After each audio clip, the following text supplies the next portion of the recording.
AskReddit. Millionaires of Reddit. How did you become so wealthy? In my 20s, I was a computer programmer, just as the web started exploding in popularity. I could wire up websites and databases back when internet technologies were new and tooling was still primitive. I never hit it big with a viral website like Facebook or Amazon, but I did charge a lot for programming services. And I used that money to buy houses at first, and ultimately an apartment building in coastal California. In my 40s now, I don't feel very wealthy really. Oddly, I still check prices when shopping, and I plan to drive my old Jeep until it dies. When I travel, I often pay to fly first class, and I do enjoy the nicer hotels, but other than that, I live and spend rather simply. Same here. Started at a late 90s era.com. We went public and I was suddenly worth 8 figures in my 20s. Cashed out before the crash. Always saved up a lot of money, 40% of my pay, and continually put it into stocks. Investment returns have outdone my savings for quite a while. How do you know which stocks to invest in? I've invested since I was 18. I have a degree in economics and deep interest in the markets. But honestly, I don't know anything. I have a diversified portfolio of 10 different stocks in different fields. Theory says that's too little, but I don't care. The different stock is all listed on the most traded index in my country. I come from Denmark, so it's the OMXC20 index. The thing is, stocks in general increase in value over time. Sure, some of my stocks are in red, but most are in black. Some drop 30%, others gain 40%. But year on year, my portfolio increases about the market average of 7%. That's including years of financial turmoil, financial crisis. In my opinion, the worst you can do with your money is to not invest it. Well, last year, my fiance's grandparents won a stupid amount of money in the lotto, double-digit millions. They were generous enough to share with the family. I grew up below the poverty line, so my life is nuts right now. I'm a girl for one. 2, I am in fact choosing to do stuff with my life, as not in an idle person mooching off a very lucky break. His money is placed in a trust and we have many financial advisors, and we are not cleared to buy anything without approval. And what we don't use is invested by the bank who runs the trust. I don't really care for advice since I'm just reaping the rewards. So far, we bought my fiance's childhood home his father built, which is in one of the most sought-after neighborhoods in my city, and we're loving the security we have as homeowners. We took an amazing trip in June where he proposed right on the banks of the River Ness in Inverness, Scotland. It was pretty magical, guys. And no, my ring is not exorbitant.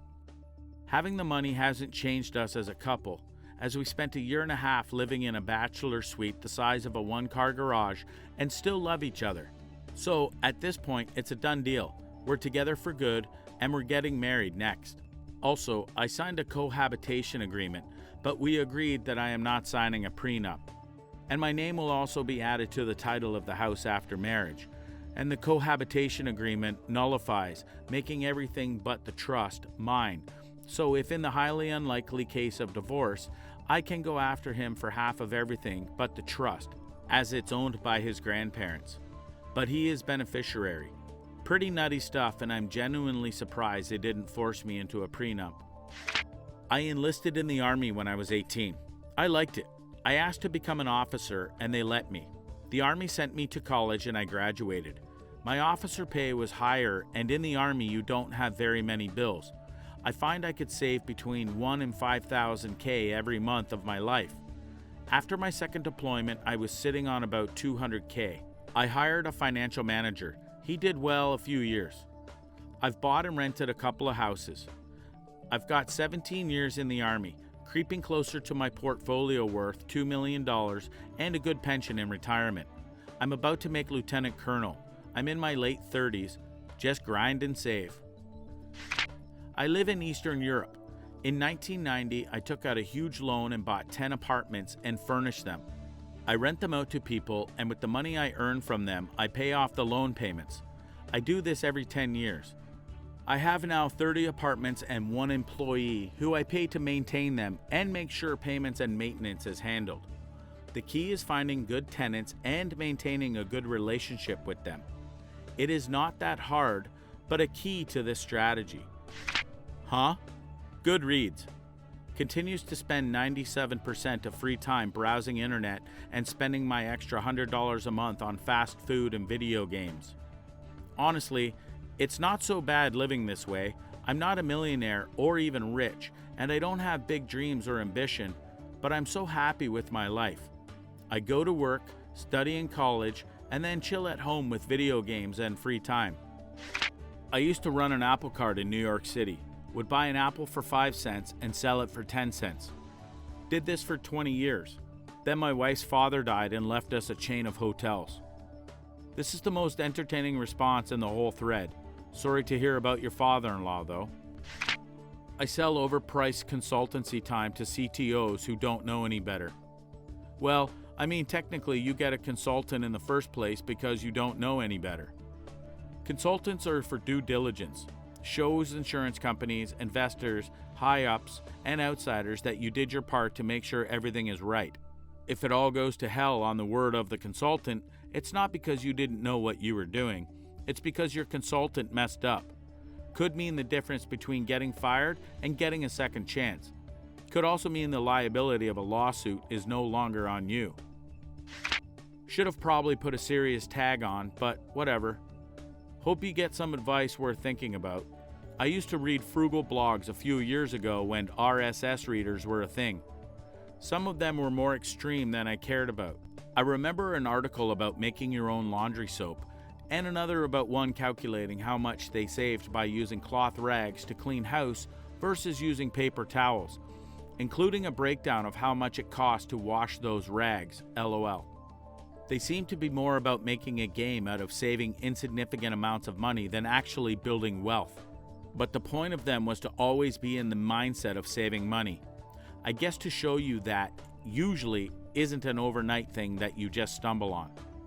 Now I have less time and I like to listen to Dave Ramsey's podcast whenever I'm on 30 to 45 minute or longer drives. I can't say that I live by his advice, but it's the mindset of always being ready to make smarter decisions financially that I'm aiming for.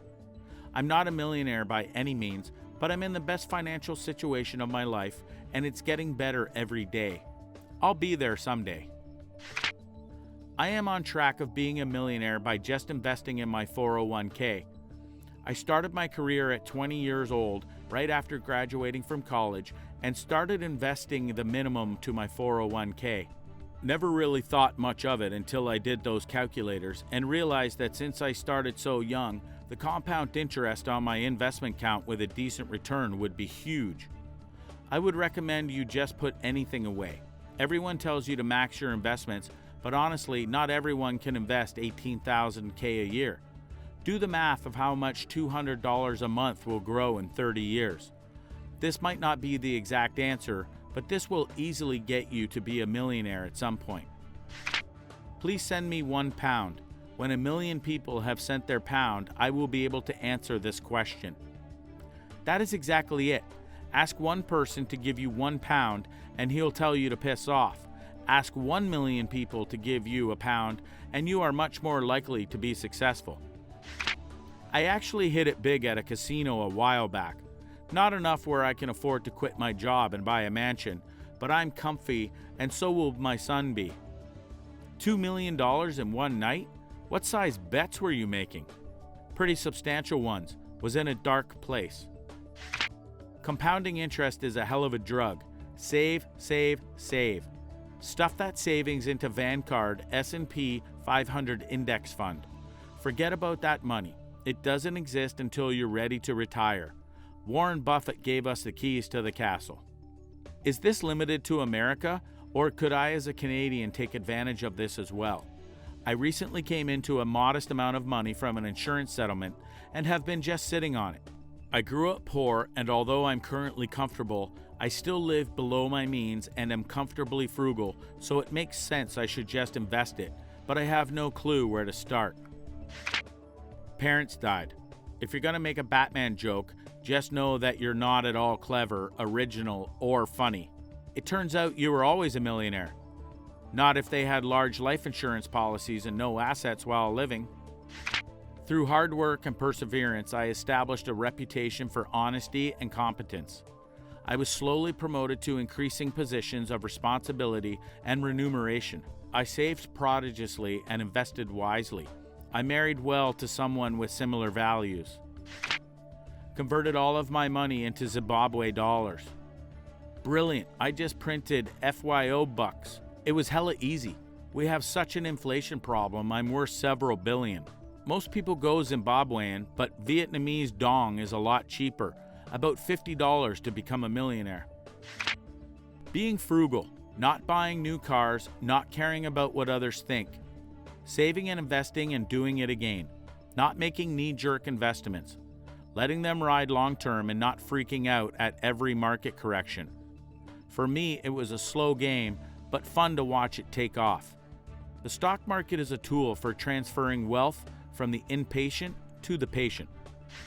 We got some advice here for the UK. Lots of 401k talk, which isn't all that useful over here. Save and invest. 401k is just a vehicle, albeit a nice tax-deferred vehicle, and has a maximum annual contribution of something like $18,000 anyway. I guess it sounds like ESA, but also has employer contributions. Not me, but my family. My dad was piss poor as a kid because he was one of 5 kids to a single mother since my grandpa died when dad was like 11 or 12. Moved out at 17 after getting his HSC, Aussie SATs, went to work, worked a lot. My dad's really smart, so he was good at what he did. Mom and dad weren't meant to be able to have kids, but when both of them were 40, they conceived me. Dad had just started his own business in the tech industry, but he believed in himself and the 2 mates he started the company with, and it boomed. Mom hasn't worked since I was born because she was taking care of me. When I went to school, she started doing a lot of charity work. She fell pregnant again with my little brother, but he was stillborn when I was 3 years old, so I stayed an only child. This year, both my parents turned 60, and my dad retired because of his business, and was doing so well. We live in a nice house, but most of our money goes to charity anyway, since Dad knows how it feels to have no money. What doesn't go to charity goes to family. I remember one year at Christmas, my dad gave his mom, my Nana, and all 4 of his siblings $10,000 each, $50,000 in 1 year. I never asked for money.